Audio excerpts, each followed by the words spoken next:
I can tell you that Canadians right now are upset, we're angry, we are dismayed.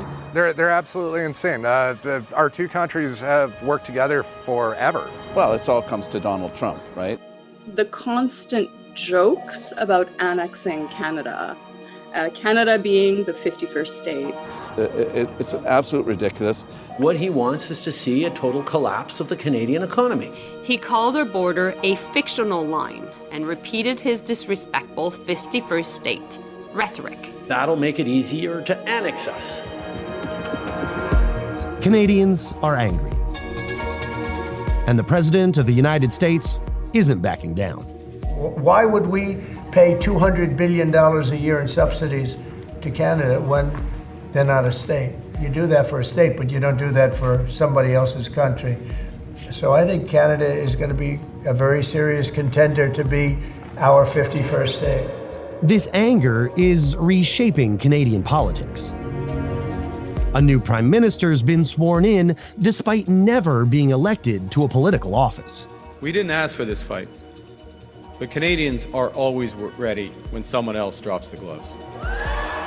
On this special episode of Reuters World News, how Canada approaches this political moment and how the fight with America is affecting everyday life. We are Canada strong. Vive la Canada! Merci tout le monde. I'm your host, Christopher Waljasper, in Chicago.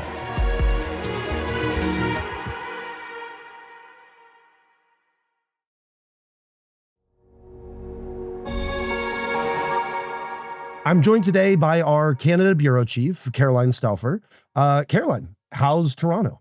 Toronto is warming up. It's not quite as chilly as it's been, but it has been a very active news scene here. I'm sure. And David Youngren covers breaking news and Canadian politics from the capital, Ottawa. Hey, David, how are you? I'm fine. We are kind of finally looking at the snow melting. The last two winters before this were absolutely miserable, but this winter's been a good one, so lots of snow. For once, being in Chicago, I'm the one with the tropical weather. That's a new one for me. Well, so there's a lot of Canadians pretty upset with the U.S. right now. Help me understand, from where both of you sit, who's more mad at the U.S., Toronto or Ottawa? I was just in Ottawa and witnessed a protest outside of the Parliament building that had nothing to do with Canadian politics. It had everything to do with Donald Trump. And that kind of surprised me. I have not seen that kind of display in Toronto. There were signs criticizing Trump's imperialism, saying the free north loud and peeved, very angry people. In Toronto, I think we're seeing more in stores. You cannot buy American wine in liquor stores anymore. And you go to a grocery store and there's definitely maple leaves everywhere, encouraging consumers to buy Canadian. Yeah, I mean, from the political side, I mean, I think it's fair to say there's a great sense of betrayal because the US was always seen as Canada's main ally through thick and thin, military, economically. The two countries are incredibly tightly intertwined. And to suddenly have your best friend go rogue, and it's clear that while government ministers are trying to be polite, the irritation is starting to show. I mean, last week, the foreign minister referred openly to what was happening in the White House as a psychodrama, which is a word that you would never ever have imagined a Canadian politician using to describe what was happening in the White House. Absolute sense of betrayal. And then alarm, because if your main friend and your main trading partner suddenly does turn on you, you are kind of stuck.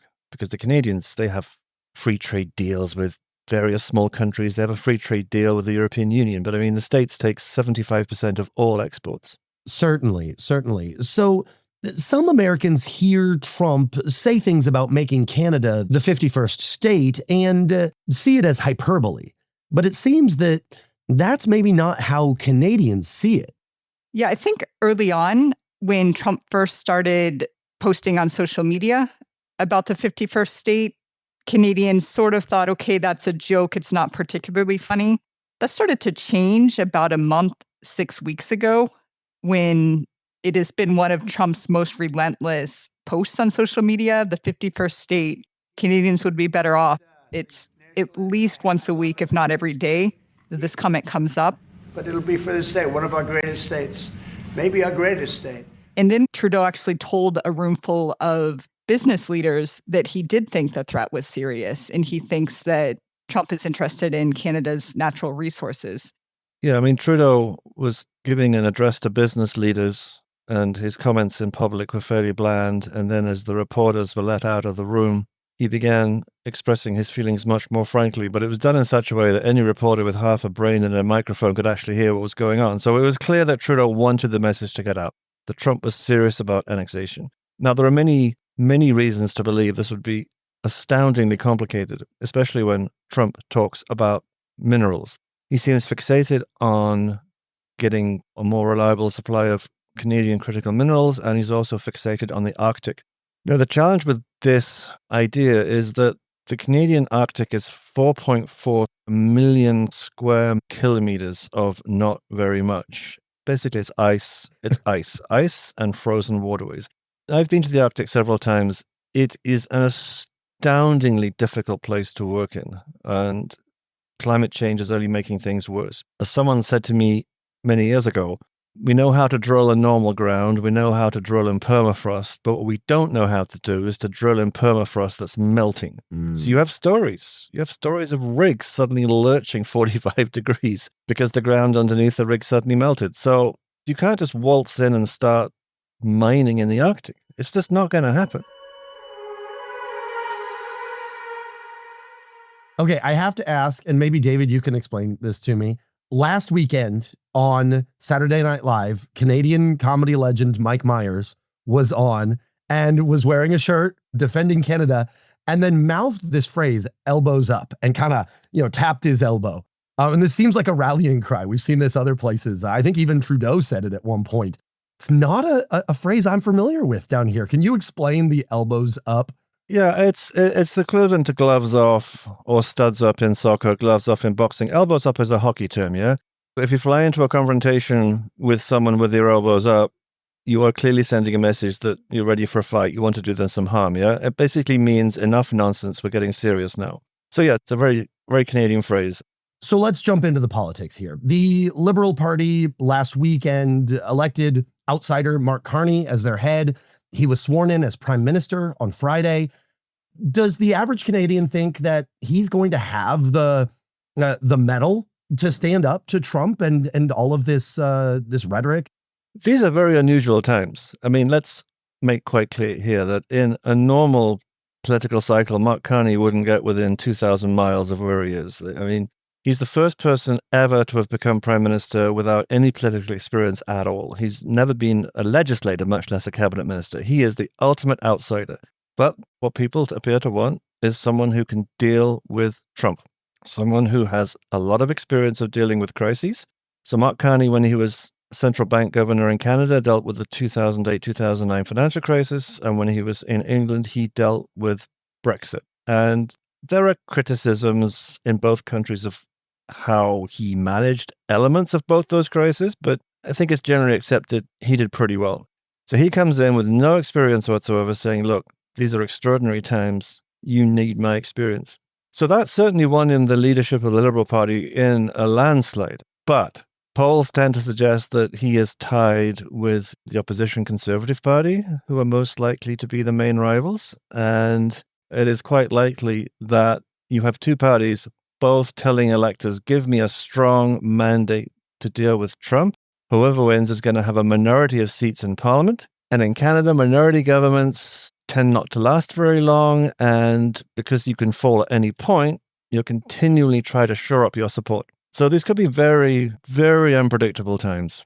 We've heard several political analysts use the term an adult in the room to describe the sudden appeal of Carney in politics, which I thought was interesting because the situation has completely changed since last year when the Liberals were trailing the Conservatives by some 20 points. But two things have changed since then. Trudeau resigned, who was deeply unpopular at that time, opening space for a new candidate, and Trump started attacking Canada, which made people look south of the border and think, hold on, what's actually the best for our country at the moment?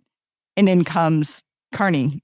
But Carney wasn't even an elected minister before this, and now he's the prime minister. How does that even work? Is that possible? It is possible. It's happened once before in 1984 when John Turner was elected leader of the party without a seat. I mean, and even Turner had had a long history of serving in previous Liberal governments as a cabinet minister, so he kind of knew his way around the room. I mean, this really is extraordinary. It wasn't as though Carney had even been an ever-present in Canadian politics. I mean, as Bank of Canada governor, you aren't allowed to be political. And then he'd spent 10 years in Britain, and then he'd come back and worked in finance. I mean, his name was always mentioned as a potential candidate, but he was very, very low profile. So it's not as though this was the obvious successor to Trudeau when Trudeau stepped down. He wasn't. In fact, you could argue that Chrystia Freeland, the former finance minister, was in some ways one of the obvious successors. So Carney really has kind of burst onto the scene, and people don't really know very much about him. He certainly doesn't come across as a politician. I mean, even people who support him will admit that his delivery is kind of central banker-like. He has a fairly flat delivery. He's not able to kind of whip a crowd up. He stands there and just talks. My government will put into action our plan to build a stronger economy, to create new trading relationships with reliable trading partners. But his message is, I am not a politician. I'm an outsider. We do not need normal politicians right now. We need someone who knows what he's doing when the situation is bad. Yeah, and only 150,000 party members actually voted in the Liberal leadership contest. And this is a country of 40 million people, of course. One question that Carney has been asked is actually how involved was he in the Trudeau government? Because what he is facing now is the Conservatives kind of accusing him of being an advisor in the background, and they're trying to kind of paint him as continuity with Trudeau. Carney's response to that has been, look, I'm on the board of several organizations. I've been doing all these things with the United Nations and other organizations. When would I really have had time to advise Trudeau? But I think it remains to be seen how successful he'll be campaigning against a career politician who has been preparing for this fight for years now. Now, it strikes me, David, you referred to Carney's affect as somewhat flat. In recent weeks, we've seen another Canadian politician really step into the limelight, right? Doug Ford, the provincial premier of Ontario. Now, I'll be honest, I didn't know who Doug Ford was before all this. Some Americans might remember his brother, former Toronto mayor Rob Ford, for his viral moments a little over a decade ago. But Doug seems to be a big contrast to Mark Carney's more mild approach. We will apply maximum pressure to maximize our leverage. That's why today we're moving forward with a 25% surcharge on electricity exports. How exactly did Doug Ford find his way into this conversation? Well, there's a vacuum. I mean, Trudeau is still in office, but isn't really acting as a prime minister. Carney is not in office yet, so he can't do anything. And so for the last week, 10 days or so, there's been a vacuum at the heart of power in Ottawa with no coordinated approach from the federal side. So Ford just saw this gap and decided to go for it. Now, Ford is not an experienced international politician. He, I think, has said and done things that clearly irritated Trump no end. And he has been talking about how he's going to go to Washington and talk about an early renegotiation of this trade deal. As a provincial premier, he has absolutely no say whatsoever in what is absolutely a federal jurisdiction. So another Canadian expression, which I actually quite like, he's getting ahead of his skis. Certainly. As they say in Canada. So you have to have then federal politicians stepping in to quietly say, well, in fact, this is one for us. But I mean, there was a vacuum, and he felt that someone had to stand up and be, as they say, as you know, there's this phrase, Captain Canada. In times of a crisis, you want someone to kind of stand up with the cape and the hat. So he took on the role of Captain Canada. And again, given that there were no adults minding the store in Ottawa, he basically took the ball and ran with it. I think what we saw happen last week was a bit too chaotic for many Canadians' tastes. I think just that back and forth has just left many Canadians feeling quite whiplashed about what tariffs are in place, what they might be facing, because all of this will have a real economic impact on Canadians, on people's jobs, on their spending power, on the currency where they can travel. So there is definitely a sense of fatigue over the tariff policy. So Carney's now prime minister. What happens next? We've been told by sources in the Liberal Party that his intention is actually to call an election as soon as possible. That will enable him to form a more permanent cabinet and just know what the mandate is and kind of end this period of uncertainty. So if that happens in the next week or two, a federal election could occur in Canada in about a month. And we will know if the Conservatives prevail or if Carney manages to pull off what would essentially be a very big upset. What do the other parties in Canada see as the way forward as we head toward an eventual election? Trudeau governed for almost 3 years with the help of the New Democrats, which, like the Liberals, attract the center-left vote. Polls tend to suggest that the New Democrats are going to get stumped. The Greens only have 3 seats. So the only other serious opposition party is the Bloc Québécois, which, in a uniquely Canadian twist, is in fact a separatist party that sits in the federal parliament. So if the Liberals win the election and don't have a majority in the House of Commons, it is easier to see how they could cobble together another agreement to govern than it is for the Conservatives, because the Conservatives don't really have any other obvious partners in Parliament. So balance of power tends to favor the center-left parties in Canada.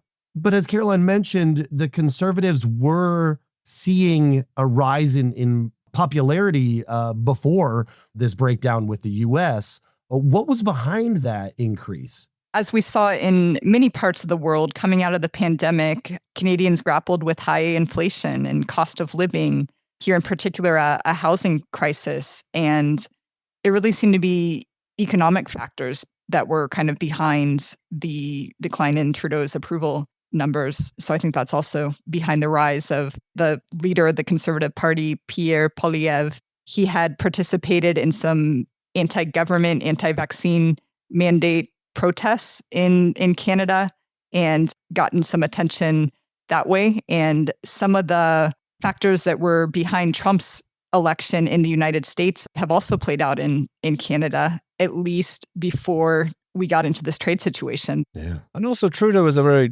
divisive figure. I mean, people who love him, and people who hate him really hate him.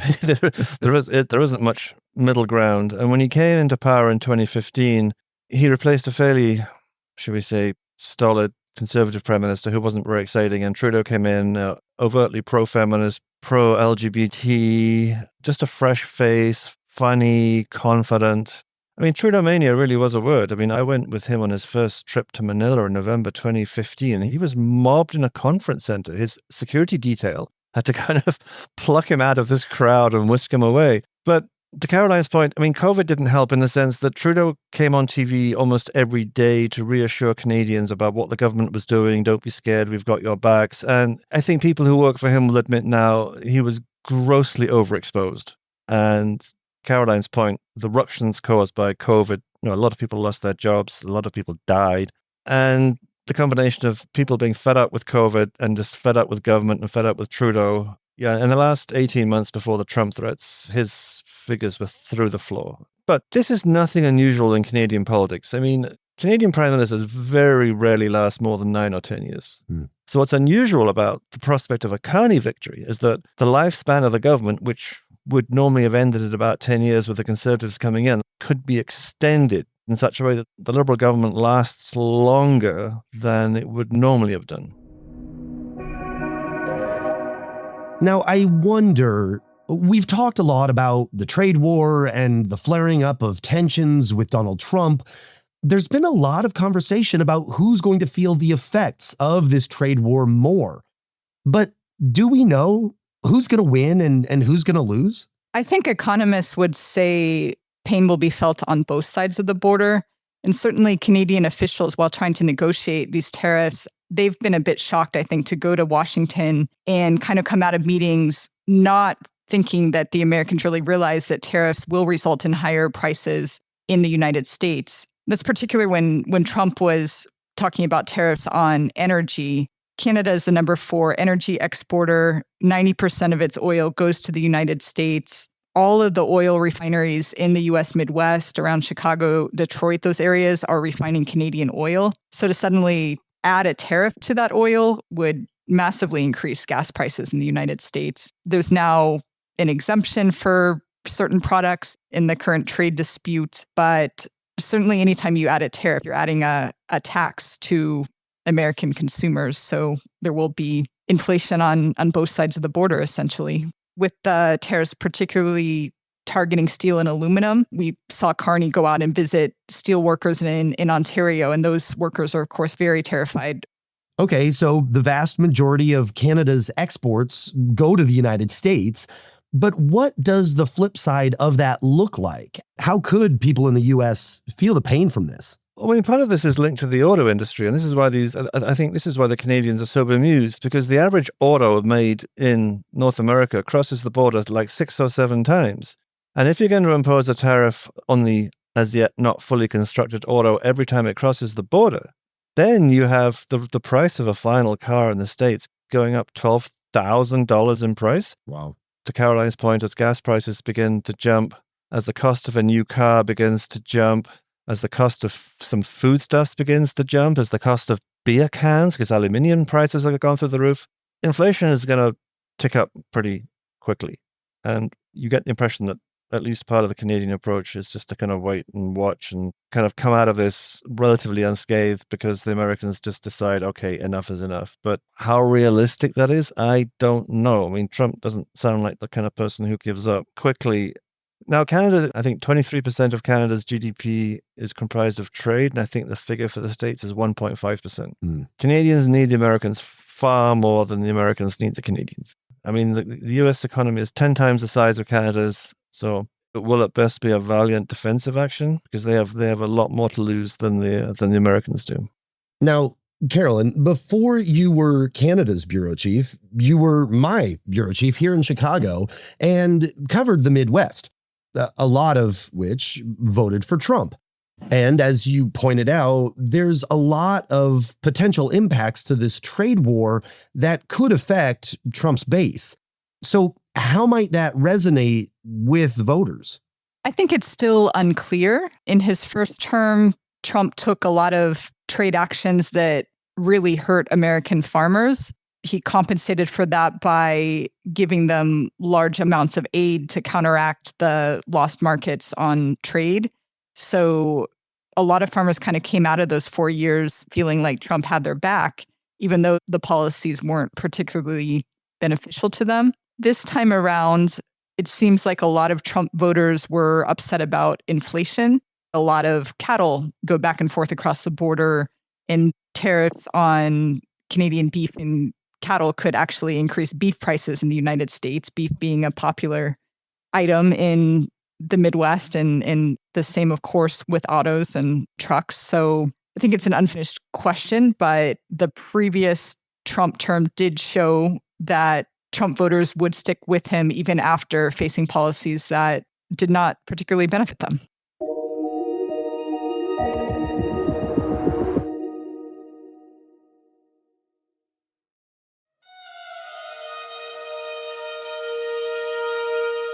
Mark Carney was sworn in on Friday as Canada's new prime minister after a month of nonstop tariff news from both sides of the border. A big thank you to Carolyn, David, and everyone who's been covering this trade war blow by blow. Stay with us on this feed, Reuters.com, or the Reuters app to stay up to date. If you want to learn more about the elbows up protest movements, there's a great piece on Reuters.com right now. We'll link to it in the podcast description. The Reuters World News team includes Kim Vanell, Sharon Reichgarson, Jonah Green, David Spencer, Gail Issa, and, of course, me, Christopher Walljasper. Our senior producers are Tara Oakes and Carmel Crimmins. Lila DeKretzer is our executive producer. Engineering, sound design, and music composition by Josh Summer. We'll be back on Monday with our daily headline show. To make sure you never miss an episode, follow along on your favorite podcast player or download the Reuters app.